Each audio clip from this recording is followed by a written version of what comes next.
देखेंगे। अनुसूची हम लोग पढ़ रहे हैं। अनुसूची का मतलब साधारण भाषा में, साधारण बोलचाल में हम लोग अनुसूची को प्रश्नों का संग्रह करते हैं। ये पढ़ते हम आ रहे हैं कि अनुसूची कैसे तैयार होती है, अनुसूची की विशेषता क्या, अनुसूची के उद्देश्य क्या, अनुसूची का अर्थ क्या, हम लोगों ने यह पढ़ते हुए आया। अब हम लोग पढ़ेंगे अनुसूची के प्रकार। कितने अनुसूची कितने प्रकार की होती है। अनुसूची लुंडबर्ग के अनुसार उन्होंने अनुसूची को प्रमुखतः 3 भागों में विभाजित किया। किसने किया? लुंडबर्ग साहब ने अनुसूची को 3 भागों में विभाजित प्रमुखतः रूप से किया। पहला उन्होंने क्या किया? वस्तुनिष्ठ तथ्यों का आलेख करने वाली अनुसूचियां। दूसरा क्या? अभिवृत्तियों तथा मतों का निर्धारण और उनकी माप करने वाली अनुसूची। देखिए, अभिवृत्ति क्या है? ये हमारा मनोविकार है। अभिवृत्ति का मतलब क्या होता है? मनोविकार, यानी कि हमारे मन से, हमारे विचार से जो कुछ क्रिएट होते हैं, जो कुछ भाव आते हैं, उसको अभिवृत्ति करते हैं। तथा मत का मतलब जब कहीं, जहां कहीं कोई बात उठती है, ठीक है, या कोई प्रश्न तैयार किए जाते हैं, तो उस प्रश्न के पक्ष में कितने लोग हैं, उसी को हम क्या करते हैं? मत करते हैं। का निर्धारण और उनकी माप करने वाली अनुसूचियां। तीसरी बात बताई गई, सामाजिक संगठनों तथा संस्थाओं की स्थिति और कार्यों को जानने से संबंधित अनुसूचियां। सामाजिक संगठन क्या होते हैं? सामाजिक संगठन जो हमारे देश में बना करके, यही हमारा लोकतंत्र है। सामाजिक संगठन से ही, सामाजिक संगठन के लोग ही लोकतंत्र को चला रहे हैं। जितनी ये दल है, जितने दल है, कांग्रेस से लेकर, भाजपा से लेकर, सपा से लेकर, बसपा से लेकर, जदयू से लेकर, लोकदल से लेकर के, ये जितने दल, ये क्या है? सामाजिक संगठन है। और लिखा है कि संस्था जहां अध्ययन कर रहे हैं, मंदिर हुआ, मस्जिद हुआ, गुरुद्वारा हुआ, चर्च हुआ, जय गुरुदेव, ये सब क्या है? संस्था है। इन दोनों की अगर हम परिभाषा देखें, सामाजिक संगठन तथा संस्था की, तो इन दोनों की परिभाषा लगभग यही होती है। कैसे? इनको हम कहते हैं कि जहां मानवीय आवश्यकताओं की पूर्ति होती है, उसी को हम क्या करते हैं? संस्था करते हैं। एक दूसरे के बिना न संस्था चल सकती है, न सामाजिक संगठन चल सकते हैं। दोनों में मानवीय आवश्यकताओं की क्या होती है?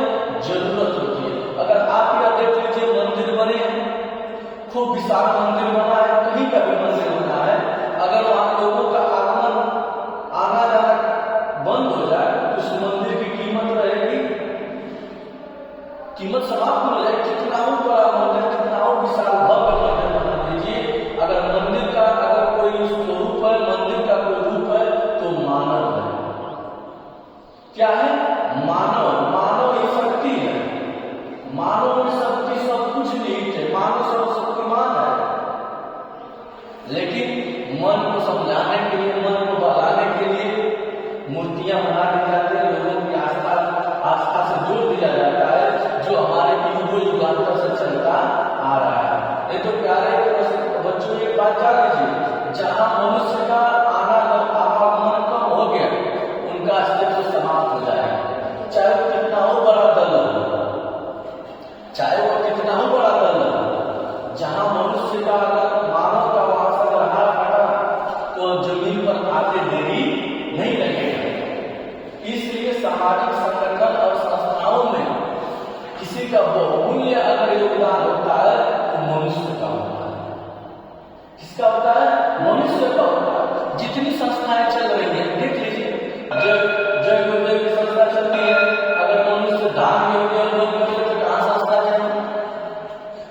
चर्चा चल रही है, ये एक संस्था है। अगर वो चर्चा करा जाए क्या संस्था है, स्कूल है उसमें बच्चे ही न जाए तो संस्था क्या होगी, मंदिर है उसमें लोग न जाए तो मंदिर की स्थिति क्या होगी। तो हम ये कह सकते हैं कि सामाजिक संगठन और संस्था जहाँ मानवीय आवश्यकताओं की पूर्ति होती है, एक दूसरे की आवश्यकताओं की पूर्ति होती है, उसी को सामाजिक संगठन और संस्था कहते हैं।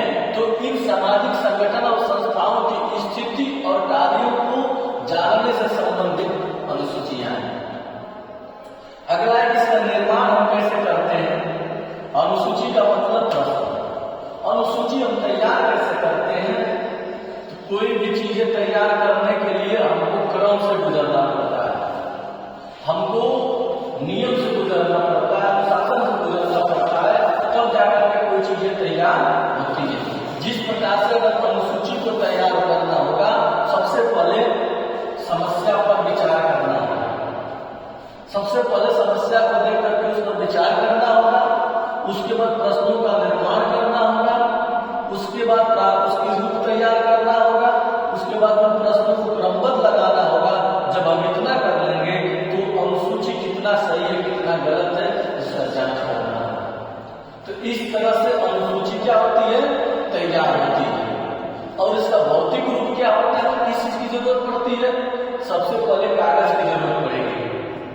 किसकी जरूरत पड़ेगी, कागज की। अनुसूची जब हम तैयार करने के लिए जाएंगे, प्रश्न तैयार करने के लिए जाएंगे, हमको कागज की जरूरत पड़ेगी ना। फिर हाशिया। हाशिया का मतलब जैसे आप परीक्षा देते हैं तो स्केल लेकर के खींच देते हैं और इधर जगह छोड़ते हैं, उसी को क्या करते हैं, हाशिया करते हैं। दूसरा अनुसूची का आकार। अब देखा जाए प्रश्न कितना बड़ा है कितना छोटा है। अगला है जगह छोड़ना। कभी कभी जगह भी तैयार करते हैं, जगह छोड़ते हैं और छपाई, उसको अच्छे से छपाई करते हैं ताकि यह हमेशा के लिए पढ़ा है। और चित्रों का उपयोग। देखिए जब आप प्रयोगात्मक फाइलें बनाते हैं, प्रयोगात्मक फाइलें लिखते हैं, तो उन फाइलों पर आपको क्रियात्मक चीजें करनी चाहिए। क्रियात्मक का मतलब प्रथम पेज पर आपका कि कोई फोटो चिपका दी। मान लीजिए कि भौतिक संरचना कोई है, अगर मान लीजिए कि पृथ्वी के बारे में फाइल बना रहे हैं, तो पृथ्वी का जो पार्ट लिख रहे हैं उसका फिगर चिपका दीजिए, तो फाइल का मतलब क्या होता है और अच्छा पड़ जाता है। ठीक है, ये चीजें किसकी है, अनुसूची के भौतिक रूप है। तो परीक्षा में अगर पूछता है कि अनुसूची कितने प्रकार की होती है, अनुसूची का निर्माण हम कैसे करेंगे और अनुसूची का भौतिक रूप क्या है, तो सच में आप आराम से लिख सकते हैं। सबसे पहले देखिए अध्ययन करने का जो तरीका हो गया, आजकल जो शिक्षण प्रक्रिया हो गई है वह साधारण कलात्मक, समझ रहे हैं, साधारण कलात्मक हो गई है। नहीं तो आजकल के बच्चे कहाँ पढ़ना चाहते हैं, वही कक्षा अटेंड करें जो कक्षा में कोई इंटरेस्टिंग लगती है। समझ रहे हैं ना। चलिए आज इतना ही, धन्यवाद।